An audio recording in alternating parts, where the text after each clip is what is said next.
તો આજે આપણે બનાવવા જઈ રહ્યા છીએ મુંબઈ ફેમસ મસાલા વડાપાઉં.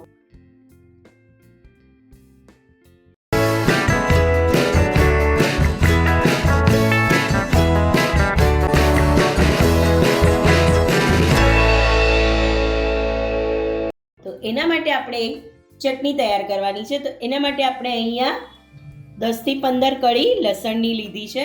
મીઠું લઈએ છે સ્વાદ પ્રમાણે. ધાણા જીરું લઈએ છે 1.5 ચમચી. કાશ્મીરી લાલ મરચું લઈએ છે 2 ચમચી. અને આને પાણી નાખી અને આપણે ક્રશ કરી લઈએ. ચટણી પીસાઈને રેડી છે. મસાલા વડાપાઉં બનાવવા માટે આપણે સૌથી પહેલાં અહીંયા 2 ચમચી જેટલું તેલ લઈએ છે. 1 મોટી ચમચી આપણે બટર લઈએ છે. હવે આપણે એમાં તૈયાર કરેલી પેસ્ટ એડ કરીએ છે.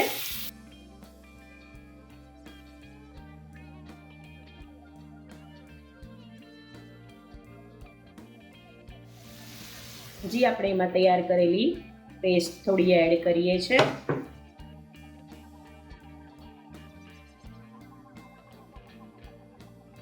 કોથમીર એડ કરીએ છે.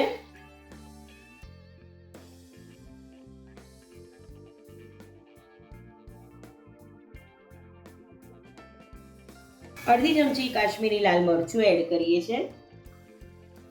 થોડું આપણે મીઠું એડ કરીએ છે સ્વાદ પ્રમાણે. અડધી ચમચી પાઉંભાજી મસાલો એડ કરીએ છે અને એને સરસ સાતળી લઈએ છે.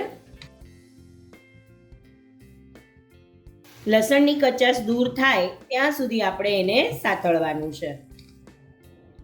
હવે આપણે એમાં 2 પાઉં લઈએ છે, એને ડીપ કરીએ છે.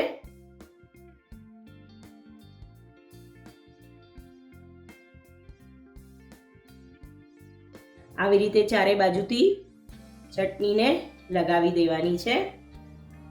હવે આપણે વચ્ચે એમાં વડા મૂકી દઈએ છે. વડાની રેસીપી આપણે આપણા આગળના વિડીયોમાં આપેલી જ છે. હવે આને થોડું પ્રેસ કરી અને ફરી પાછી આપણે ઉપર આ બધી ચટણી લગાવી દઈએ છે. સો નાઉ મસાલા વડાપાઉં ઇઝ રેડી. હવે આપણે એને સર્વ કરી લઈએ. તો સરસ મજાના મુંબઈ સ્ટાઇલ મસાલા વડાપાઉં રેડી છે કે પછી મુંબઈ ફેમસ મસાલા વડાપાઉં રેડી છે. મળીએ નવી રેસીપી સાથે. ત્યાં સુધી સ્વસ્થ રહો, મસ્ત રહો અને ખાતા રહો. અને હા, લાઈક, શેર અને સબસ્ક્રાઈબ કરતા રહેજો. Thank you.